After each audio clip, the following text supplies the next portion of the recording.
Flight के अंदर मोहन भागवत जी से पिछले साल जब हम गोवा के लिए निकले तो दिल्ली की सरजमीन पर एयरपोर्ट पे जब हमारी सीट मिली तो इत्तेफाक से देखिए by virtue of Allah's blessing Allah give me the good opportunity for that time. उस वक्त अल्लाह ने हमको बहुत बड़ा मौका दिया, उनके साथ हम बैठने के बाद उसका तो 3 ग्राम खून कम हो गया मुझे देख करके।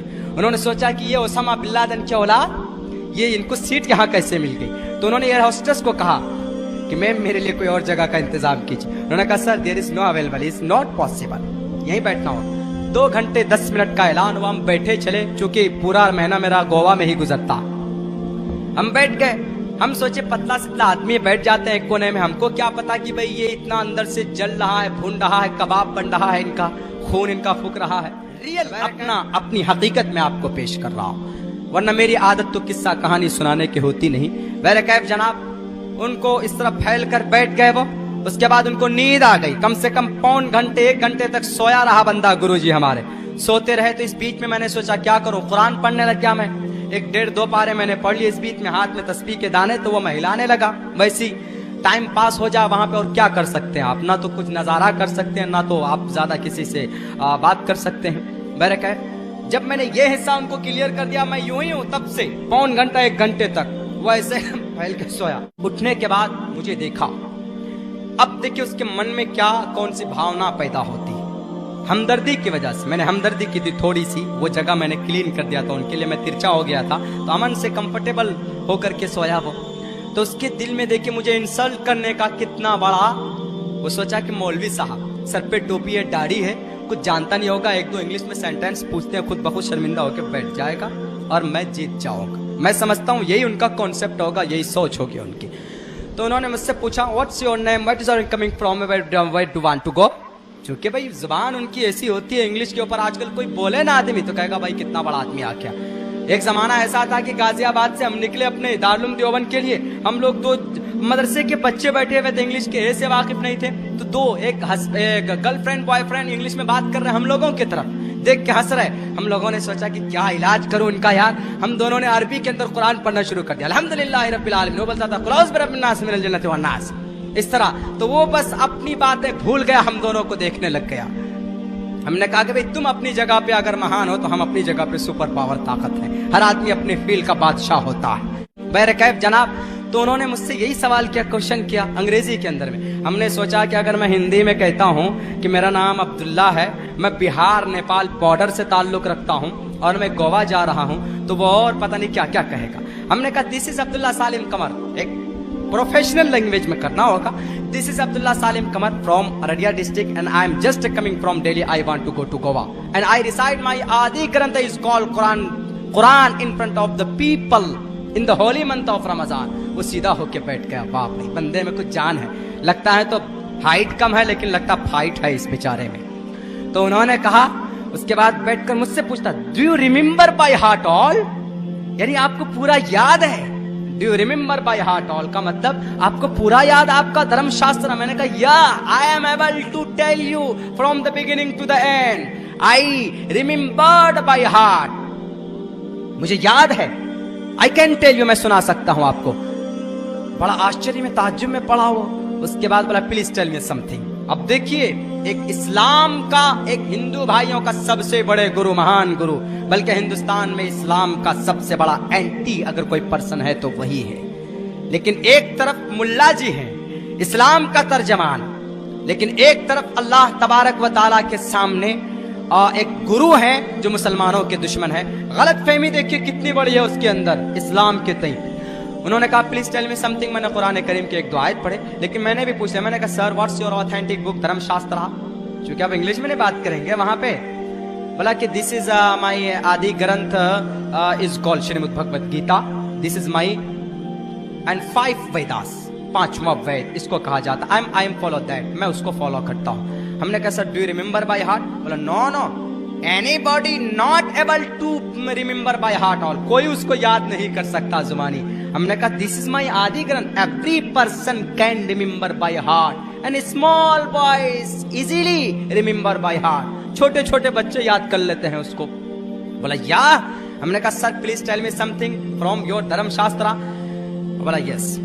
अहिंसा सत्यम करोदस्तयागा, इतना पढ़ा। इसके ऊपर मेरा रिसर्च 2.5 साल पहले से था। हमने कहा शांतिरपैशुनम, आगे पढ़ा मैंने, शांतिरपैशुनम दया बुलेश्वलोलूप तवम हीर चापलाम श्रीमद् भगवत गीता 16वें अध्याय का 2रा श्लोक।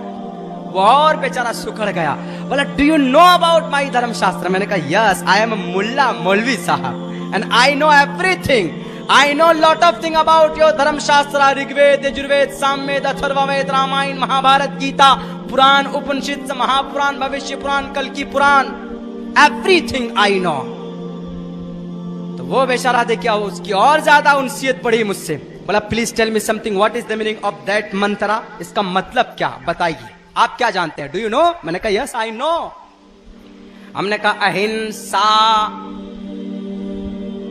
When time, what is the time, इसका टाइम क्या है, मतलब इसको अवतरित होने का टाइम क्या? हमने कहा महाभारत के मैदान में जब अर्जुन के हाथ से तलवार गिर गई थी, श्री कृष्ण जी ने वक्त को, उस टाइम को रोक करके कहा था अर्जुन तलवार उठाओ, जालिमों को मत छोड़ना। लेकिन वहीं पर अर्जुन ने ये भी कहा था, अर्जुन को ये भी कहा था श्री कृष्ण जी। श्री कृष्ण जी कौन है पता है? विष्णु जी के 7वां अवतार, 8वां अवतार, 7वां श्री रामचंद्र जी 8वां अवतार। अवतार का मतलब आसमान से जमीन पर भगवान का आना, बुराई को रोकने के लिए। यदा यदा धर्मस्य ग्लानिर्भवति भारत, हमारे हिंदू भाइयों का अकीदा है इस धरती पर कहीं पर भी कोई बुराई होती है तो ईश्वर इंसानी रूप धारण करके आ जाता है और बुराई का नाश करता है। हालांकि इस अकीदे के अंदर में थोड़ी बहुत कमी है, मैं उसके तरफ नहीं जाना चाहता हूं क्योंकि ये सीरत और अवतार का अकीदा है। बहरकैफ हमने कहा कि श्री कृष्ण जी ने कहा अर्जुन को कि अर्जुन इस धरती के ऊपर तुम किसी इंसान को अपनी जुबान से तकलीफ मत देना, बूढ़े को, मासूम को, लाचार को, बेबस को। मौका गर्म था, मैंने फौरन जड़ दिया वहां पर हिंदुस्तान के ऊपर जो तशद्दुद हो रहा था। हमने कहा सर श्री कृष्ण जी कह रहे हैं अर्जुन को कि अर्जुन अपनी जुबान से किसी को तकलीफ मत देना। मोहम्मद अखलाक को बेचारे को तड़पा तड़पा कर मार दिया गया, तकलीफ तो दूर की बात, मार दिया गया, उनकी हत्या कर दी गई। और भोपाल की सरजमीन पर 2 नौजवानों को ट्रेन से फेंक दिया जाता है, उनकी भी हत्या कर दी गई। बिहार की सरजमीन पर मुजफ्फरनगर के अंदर, वहां पर अजीजपुरा के अंदर मुसलमान बच्चों के जिस पैर हाथ काटे गए। मुल्क शाम के अंदर 3000 मुस्लिम बच्चों के जिस्म के टुकड़े करके ट्रक के अंदर डालकर सप्लाई कर दिया गया और उनके जिस्म में तीर और जिस्म में सुराख करके छर और लोहे को ठोस करके उनको इस तरीके से खड़ा किया गया। श्री रामचंद्र जी के इस उपदेश के खिलाफ हुआ कि नहीं हुआ? सर बताइए आप गुरुजी। उसको और ये पता चल, उसको ऐसा एहसास होने लगा कि ये सिर्फ ग्रंथों को नहीं जानता, ये हालात के स्टेटस से भी वाकिफ है। बोला हाँ ये तो होता है, वो लोग करते हैं, वो लोग अपने भावनाओं में बहकर कर देते हैं जो हिंदुस्तान से बहुत ज्यादा मोहब्बत करते हैं। हमने कहा कि हिंदुस्तान से मुसलमानों ने भी मोहब्बत की थी। अगर हिंदुस्तान से मुसलमान मोहब्बत न करता तो आगरा का ताजमहल आपको न देता, दिल्ली की लाल किला आपको बनवा के न देता, कुतुब मीनार की बुलंदी आपको न मिलती, डॉक्टर एपीजे अब्दुल कलाम आपको न देता अगर हिंदुस्तान का मुसलमान हिंदुस्तान से मोहब्बत न करता तो। सर नीचे करके सुनने लग गया। बोला और बोलिए इसका मतलब क्या? हमने कहा सत्यम, सदा सत्य बोलो, झूठ मत बोलो। हमने कहा कि जो इंडिया के सबसे बड़े लीडर है गुरु, वही झूठ बोलते हैं। उन्होंने कहा कि 15 लाख रुपए अकाउंट में आएंगे, 3 साल गुजर गए, 15 पैसे तक नहीं पहुंचे। श्री कृष्ण जी कह रहे झूठ मत बोलिए, पाप है झूठ बोलना। और यहाँ पर तो प्राइम मिनिस्टर साहब झूठ बोल रहे हैं, सत्यम के खिलाफ जा रहे हैं, सत्यम के खिलाफ। सदा सत्य बोलो, झूठ मत बोलना, सत्य करो दस्तयागा, गुस्से को थूक दो ना, किसी मासूम इंसान की हत्या मत करना। आज तो पीट पीट कर मार दिया जाता है, आज तो तड़पा तड़पा कर मार दिया जाता है जनाब। जहां पर भी टोपी वाला नजर आया, जहां पर भी दाढ़ी वाला नजर आया, फौरन कान खड़े हो जाते हैं। बड़ी बेरहमी के साथ हिंदुस्तान की इस पवित्र गंगा जमनी तहजीब के बीच में हिंदू भाई बहुत से लोग तशद्दुद पसंद है जो मुसलमानों को चुन चुन कर उनके साथ बददियांती करते और उनके साथ तशद्दुद का मामला करते हैं। भूल गए तुम, हिंदुस्तान के मुसलमानों की तारीख बड़ी ताबनाक रही है, रोशन रही। अगर हिंदुस्तान के अंदर आज भी कोई जालिम दुश्मन निगाह उठाकर देखेगा तो तुमसे कुछ नहीं बन पड़ेगा, तुम अपने घरों के अंदर घुस जाओगे। गेरवे रंग के कपड़े पहनने वाले जल्लादो, अगर हिंदुस्तान की पवित्र को, इसकी इज्जत व आबरू को एक 1857 के अंदर किसी ने बचाई थी तो मुसलमान थे। 70,000 की कुर्बानी देकर मुसलमानों ने हिंदुस्तान की पवित्रता को बचाया था जालिम अंग्रेज से। आज भी अगर इस देश को खून की जरूरत पड़े, इस देश को जान की जरूरत पड़े, तो मुसलमान कफन बांध कर तलवार लेकर मैदान में आएगा।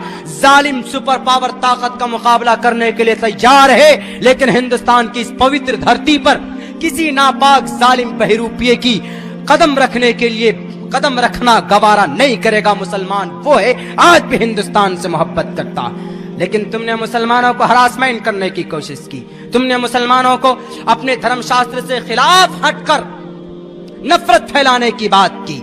आज तुमने हिंदुस्तान की मुसलमानों की शरीयत को बदलने की बात, मुसलमानों की शरीयत नहीं, तुम्हारा धर्म गुरु अंतिम संदेशता लिंक चिरी शिखाहिना शिम शरुधारी सदुशका उच्चलापी सर्वभक्षी भविष्यति जनूमम बिना कोलम च पस्वस्ते शाम बक्षया मतामम मुसलने व संस्कारा। तुम उनके सिस्टम को बदलने की बात करते हो। हमने कहा कि गुरुजी बताइए झूठ है कि नहीं है? बोला हाँ ये बात तो है, कोशिश तो कर रहे हैं ना, वो परिवर्तन कर रहे हैं। हमने कहा सदा सत्यम करो दस्तयागा शांतिरपैशुनम दया बुलेश्वलोलुप्तवम। बहुत देर तक बात हुई थी इस मंत्र पे। तो वो बेचारा मेरा इतना बड़ा मुरीद हुआ, फ्लाइट के अंदर एक चाय 90 रुपए की मिलती, पेटीज खरीदिएगा 10-15 रुपए की आपको नॉर्मल मिलेगी, लेकिन फ्लाइट के अंदर एयरपोर्ट के अंदर आप जाइए तो आपको 140-150 रुपए की मिलेगी। लेकिन देखिए थोड़ी सी हमदर्दी मैंने की थी, जगह हमने थोड़ा क्लियर कर दिया था, तो हमदर्दी पैदा की, इसके दिल में मोहब्बत पैदा हुई। नबी का किरदार जहां पर भी अपनाओगे दुश्मन भी तुम्हारा दोस्त बन जाएगा। नबी की सुन्नत जहां पर भी नाफिज करोगे तो दुश्मन, पूरी दुनिया के दुश्मन आपके कदमें चूमेंगी। ये नबी पाक अलैहिस्सलाम का तरीका। आज हम इस्लाम का सही किरदार नहीं पेश कर पा रहे। तो वो आदमी चाय मंगाता है, नाश्ता मंगाता है जनाब फ्लाइट के अंदर, मेरा मुरीद बन जाता है। क्यों? वो कहा कि आपके अंदर तो मानवता है। हमने कहा सर मेरे अंदर मानवता नहीं, तमाम मुसलमानों के अंदर विश्व मानवता है। तो वो क्या बोलता है, आप वो वाले मौलाना नहीं है। हमने कहा what do you mean by वो वाले मौलाना? बोला वो वाले मौलाना से मुराद नहीं जानते, अरे बॉर्डर के ऊपर जो पगड़ी बांधते होते हैं, क्लासिंग तो बाद में होता है, एकदम फायर करते हैं, अपने आप को उड़ा लेते हैं, कहते हैं कि हम जन्नत जा रहे हैं, हूरें इंतजार कर रही है। हमने कहा कि he is not Muslim, they are not Muslim and they are not related to the any kind of Muslim people. किसी मुसलमान से उनका कोई लेना देना नहीं, वो मुसलमान नहीं होते। बोला आप की तरह दाढ़ी वाले होते हैं, टोपी होते हैं, बस आपकी पगड़ी नहीं है, बाकी टोपी तो है, कुर्ता यूनिफॉर्म तो यही है। मैंने कहा इसी यूनिफॉर्म के तो दुश्मन है सब।